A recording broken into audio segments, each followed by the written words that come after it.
So before I'd worked for SheEO, what I did partly for a living was help people discover, quote, their purpose. And I used a model that comes from my teacher, Donna Markova. And she says that purpose is a constellation, not a star. That's why it's hard.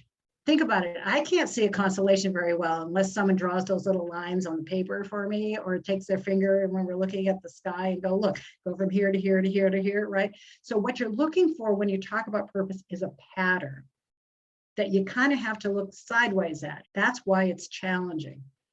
And what I used to teach people is that it's made up of 4 things. The first is, what do you love to do? What lights you up to do? There's hints there about that's what you're supposed to be doing, is the thing that you love. So that's one.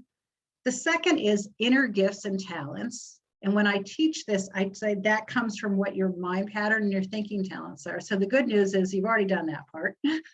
So you can get in touch with, what am I great at doing? And typically what I love to do, what I'm great at doing, there's an overlap, right? Okay, and then V stands for values, not values like integrity and freedom, etc., but more like on behalf of what do you want to exert the talents that you have, what you love and what you're great at. On behalf of what? So example for me would be adults. I like to work with adults rather than children. I want to use what I love and what I'm great at on behalf of adults, manifesting their genius, manifesting their gifts in the world. So for some people it's kids, some people it's pets, some people it's nature. So it's about the river of what you want to offer these gifts. And then the E stands for the environments that bring out the best in you.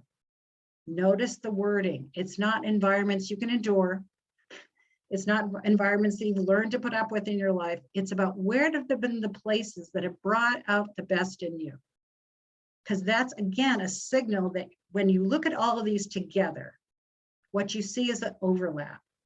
That's where purpose is found. You see an overlap between what I love, what I'm great at, what matters to me, and where the environments that bring out the best in me. So just using myself as an example, for 30 years, I spent being a developmental editor. I helped authors, mostly women, bring their books into the world. I used what I loved, what I'm great at on behalf of people and environments that brought out the best in me, right? When I got to a certain point where that wasn't satisfying to me anymore. So when I was thinking about what am I going to do next, I still bring those things with me. So guess what? I use all those exact things now, focused in a slightly different way.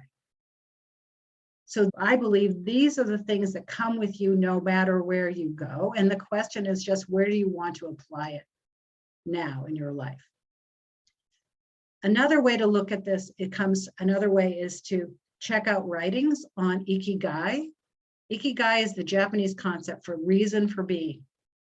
There's a picture of it right here.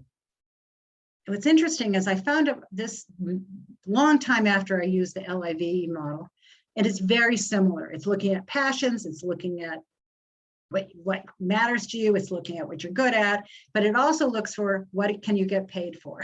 So if you're looking from a professional point of view about aligning with purpose, you might want to take a look at the Ikigai stuff. Another way is to look at what makes you angry, pissed, or passionately excited, blissed. My teacher used to say, what makes you pissed or blissed is a signal for what you're supposed to be offering to the world, purpose. So you might think about what are you pissed right now about in the world, and that might be a signal about where you want to start to put some of your energy. Yeah. Okay. So